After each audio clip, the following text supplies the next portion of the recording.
CIT ఆఫీసులో గ్రామ పంచాయతీ కార్మికుల సమస్యలపై జిల్లా కమిటీ సమావేశం ఏర్పాటు చేసుకోవడం జరిగింది. గ్రామ పంచాయతీ కార్మికుల సమస్యలపై చర్చించుకొని రేపు ఆగస్టు 26వ తారీఖు నాడు గ్రామ పంచాయతీ కార్మికుల సమస్యలపై జిల్లా కలెక్టర్ ముందు ధర్నా కార్యక్రమం చేయడము నిర్ణయించుకోవడం జరిగింది. కాబట్టి రాజన్న సిరిసిల్ల జిల్లాలో ఉన్న గ్రామ పంచాయతీ కార్మికులందరూ తరలివచ్చి ఆ ధర్నా కార్యక్రమాన్ని విజయవంతం చేయాలని కార్మికులందరికీ విజ్ఞప్తి చేయడం జరుగుతుంది.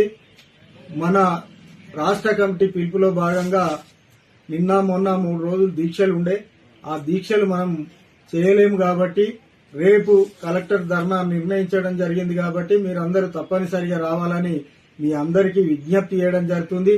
అట్లాగే మీకు ఎక్కడెక్కడ ఏ గ్రామంలో పెండింగ్ వేతనాలు ఉన్నాయి అవి తెలుసుకొని ఏ డేట్తో సహా రాసుకొని వస్తే మనము కలెక్టర్ గారికి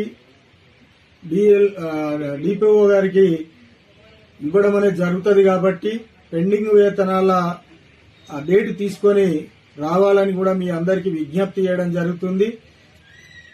కాబట్టి మీరందరూ 10 గంటల వరకు కలెక్టర్ ఆఫీస్ ముందుకు రావాలని మీ అందరికీ విజ్ఞప్తి చేయడం జరుగుతుంది.